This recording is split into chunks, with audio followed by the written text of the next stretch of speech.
Semangat pagi. Assalamualaikum warahmatullahi wabarakatuh. Kembali lagi di Indonesia Power Weekly News. Beragam informasi dan berita kami sajikan setiap minggunya. Bersama saya Ganis Dan saya Fitria. Inilah Kabar Sepekan.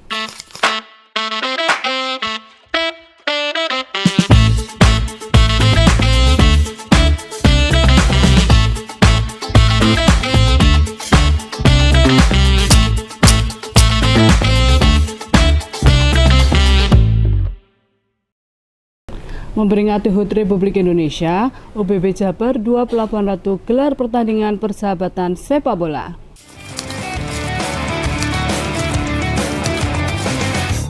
Semarak kemerdekaan menyala di Pelabuhan Ratu.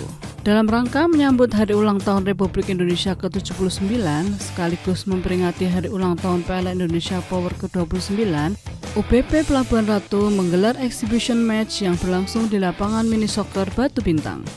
Pertandingan tersebut tidak hanya melibatkan seluruh insan UPB JPR, tetapi juga melibatkan masyarakat sekitar sebagai mitra strategis perusahaan yang terserap menjadi tenaga kerja di lingkungan UPB JPR.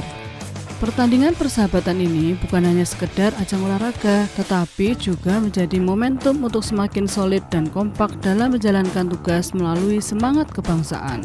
Selain pertandingan sepak bola, rangkaian HUT RI dan PLNIP juga akan diisi dengan berbagai kegiatan menarik lainnya, seperti lomba-lomba tradisional, donor darah, dan bakti sosial. Melalui berbagai kegiatan positif tersebut, perusahaan berharap dapat menjadi semakin dekat dengan masyarakat dan berkontribusi dalam pembangunan bangsa Indonesia.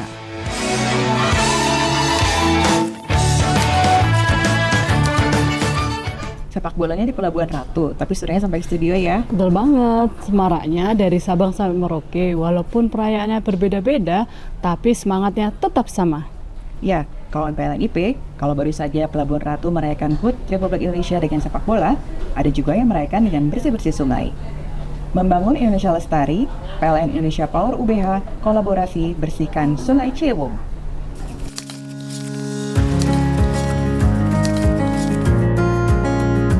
Bersih Sungai Ciliwung merupakan bagian dari program sinergi perusahaan dalam mendukung pembangunan Indonesia yang lestari dan berkelanjutan untuk memperingati Hari Sungai Nasional serta menyambut peringatan HUT RI ke-79.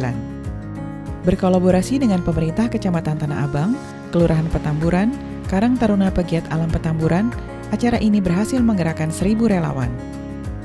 Dengan semangat gotong royong dan kebersamaan, kegiatan bersih Sungai Ciliwung diharapkan dapat menjadi contoh nyata bagi perusahaan lain dan masyarakat luas untuk lebih peduli terhadap lingkungan sekitar. PLN Indonesia Power UBH bertekad untuk terus melanjutkan inisiatif-inisiatif serupa di masa mendatang demi terciptanya Indonesia yang lebih bersih, sehat, dan lestari.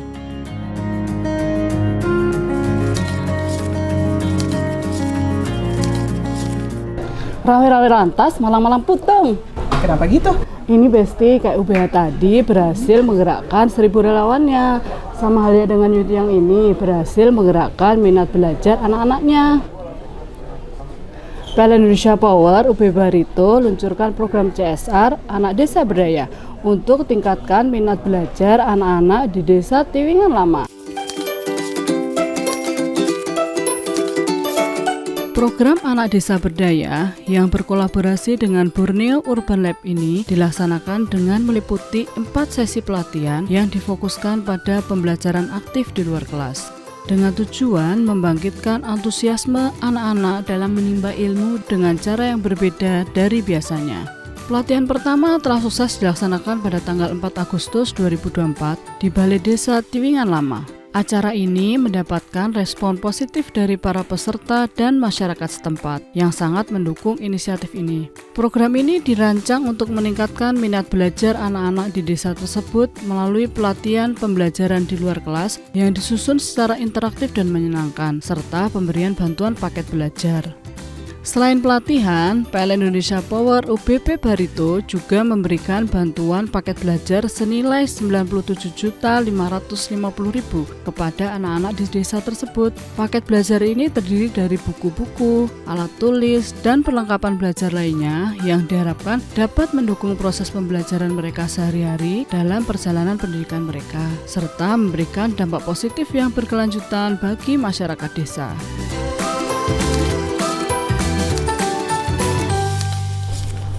Besti, jadi ingat ada pepatah long live education. Tapi hebatnya ini dimulai dari anak-anak. Iya Besti, salut banget ya, keren banget programnya. Memang inovasi itu udah PLNIP banget, seperti informasi yang satu ini. Dukung program Net Zero Emission, UBP Kamojang gelar pelatihan konversi motor listrik untuk kelompok disabilitas. Kau bisa patahkan kakiku, tapi tidak mimpi-mimpi. Melalui sinergi program pemberdayaan disabilitas berkarya sejahtera dan mandiri atau Pelita Bersama, UBP Kamojang menggelar pelatihan konversi motor listrik bagi penyandang disabilitas di Kabupaten Garut. Kegiatan ini menjadi bukti kepedulian perusahaan kepada masyarakat, khususnya penyandang disabilitas untuk bisa lebih berdaya, sejahtera, dan mandiri. Kegiatan ini dilatar belakangi dengan adanya kebutuhan mobilitas, namun seringkali menemui hambatan menjadikan masyarakat penyandang disabilitas memiliki keterbatasan ruang gerak. Manusia kuat, itu kita. Selain itu, banyaknya masyarakat penyandang disabilitas yang prasejahtera mendorong perusahaan untuk memberikan keterampilan lebih yang dapat memberikan kesejahteraan bagi masyarakat, salah satunya dengan pelatihan konversi motor listrik. Pelatihan yang diikuti 7 orang penyandang disabilitas ini mampu mengkonversi 2 kendaraan motor. Motor listrik yang dikonversi mampu menempuh jarak 60-80 km dengan kapasitas baterai 60 volt 35 ampere dengan waktu pengisian 3-4 jam, support fast charging 1 jam penuh. Pelatihan yang diberikan oleh Elektrik Rakyat Indonesia (ERI) ini dipilih agar dapat mendukung tujuan pemerintah melalui Net Zero Emission, salah satunya dengan mencanangkan penggunaan motor listrik oleh masyarakat untuk mengurangi emisi kendaraan.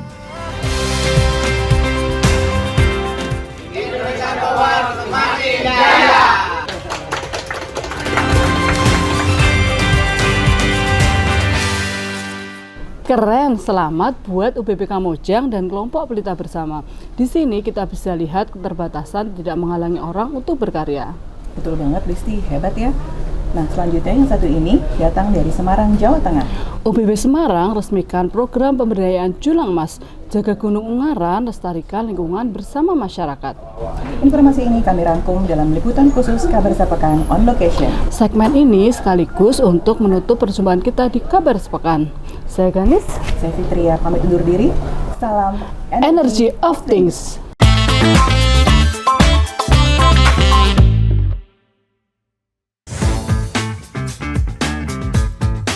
Bertemu lagi di Kabar Sepekan on Location.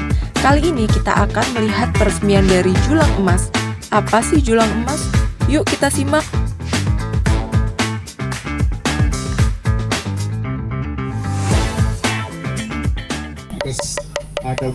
Halo kawan PLNIP, sebentar lagi kita akan menyaksikan launching program unggulan dari PT PLN Indonesia Power UBP Semarang.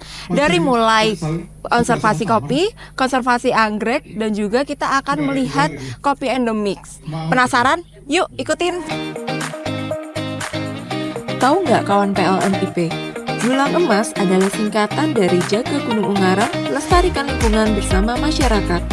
Ini merupakan salah satu program proper dari PLN Indonesia Power UBP Semarang yang menjadi program unggulan di tahun 2024. Berawal dari keprihatinan isu fragmentasi lahan dan perburuan flora dan fauna, PLNIP UBP Semarang melihat adanya potensi kopi dan desa wisata yang belum maksimal.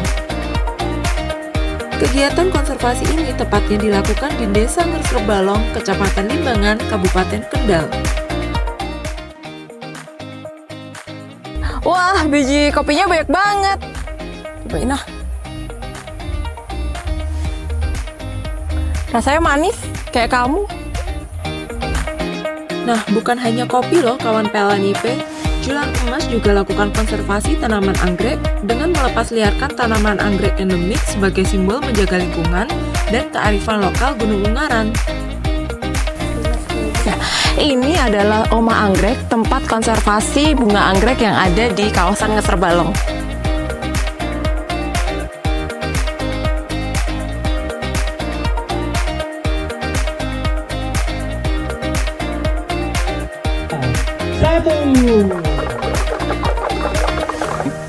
Apa yang dilakukan oleh teman-teman IP sebagai bagian dari Triple Helix, di mana ada dunia usaha yang turut mengakselerasi apa yang dilakukan oleh teman-teman UNES tidak berhenti sampai pada ke hati, tetapi juga bertujuan untuk menumbuhkan kesejahteraan bagi masyarakat. Perilaku yang semula adalah illegal logging, memburu julang emas, sekarang sudah berbuah positif untuk melindungi. Ada perubahan perilaku yang sifatnya kolektif, yang kalau itu kemudian direkognisi oleh pemerintah daerah dalam bentuk perda, akan sangat bagus sekali. Yang dilakukan di sini tentu saja tadi adalah CSR dalam bentuk infrastruktur, ya. Di antaranya adalah sumber pasokan energi hijau dengan pembangkit listrik tenaga mikrohidro, ya, dengan kapasitas 1 kali 30 watt dengan 1 kali 1000 watt yang bisa cukup untuk memasok. Selain penerangan di sini juga kegiatan operasional dari pengolahan kopi di sini, termasuk sampai ke kafe Kopi Pucuke Kendal ini, ya. Itu kemudian juga yang lainnya adalah kita melakukan pelatihan-pelatihan yang ada di sini, ya, sehingga kelompok masyarakat yang di sini juga mendapatkan value dari kegiatan CSR yang dilakukan di PLN Indonesia Power.